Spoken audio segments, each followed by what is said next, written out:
we had 3 shows, I think, on North St. Louis, is this woman who has class and style beyond what anybody could possibly believe. I looked at the picture, and one of my friends was with me and said, "You've got to take this picture. This woman is so classy. She has put together a look that is incredible." And later on, we found out, and it really was not a lie. She didn't tell us. Somebody else told me after the show that she was Miles Davis's first wife. And I don't know what happened. I don't know what happened to her. I don't know how she became a street person, but she clearly still considers herself a person of great style and put together well. And I thought so too. She made quite a dramatic statement walking down the street. She was just walking down the street when I saw her, and I said, "Oh my, I have to take this picture."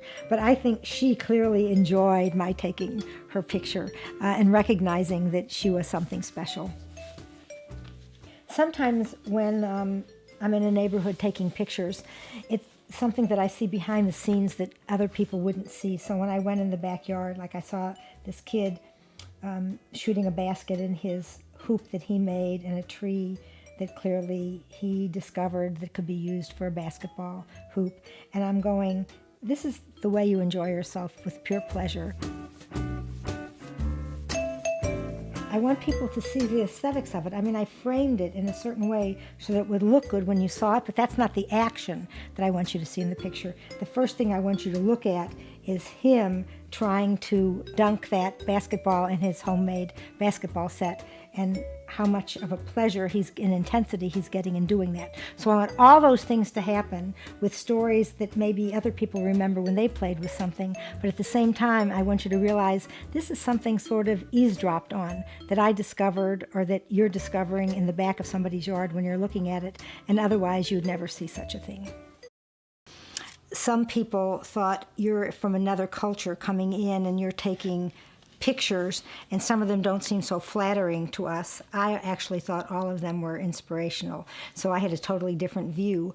But also, one of my tasks as a photographer is to take a look at other cultures. I mean, I like doing it, and I like having that fresh look that I don't really know everything that's going on. In fact, I have a picture that I took in Israel, and in this picture, I just liked this woman. She was spreading out her sunflower seeds. To me, that was the picture. But in back, actually, this was kind of no man's land in Jerusalem, and those were all bullet holes from different. But I didn't know that, and I'm not so sure it makes any difference. Should I not take a picture just because I don't know everything? Sometimes I get a better picture or an image because I don't know everything.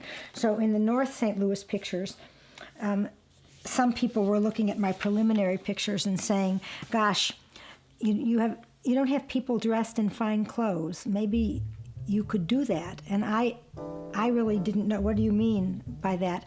Well, they said, "Why don't you take some pictures on Sunday?"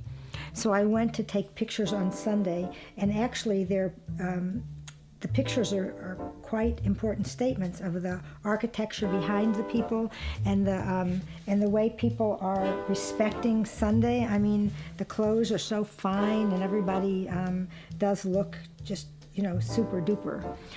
So I took those pictures, and I guess I was a little surprised at myself because I hadn't taken them. I didn't think about taking them, and somebody said it as a criticism, but then when I used it, it actually became an integral part of the show and very important, and a piece that I had been missing. It's just another statement. I don't think everybody gets dressed up for Sundays anymore, and I don't think that's going to last for a long time. So it actually was another piece of a vanishing and neglected culture. And as I look at the pictures, I've never done borders like this on my pictures where they were a little bit different, set apart from everything else. I usually let the documentary, the image, stand for itself, but in this instance, I really thought that I was doing something else with this series. There are about 6 or 7 of them, and it's just nice. They're nice to look at, but if you can see that most of the people are older, and I really do believe that you're not going to see a lot of younger people. This was I don't know, 15 years ago, but I don't think you're going to see a lot of people getting dressed up spiffy like this for church anymore.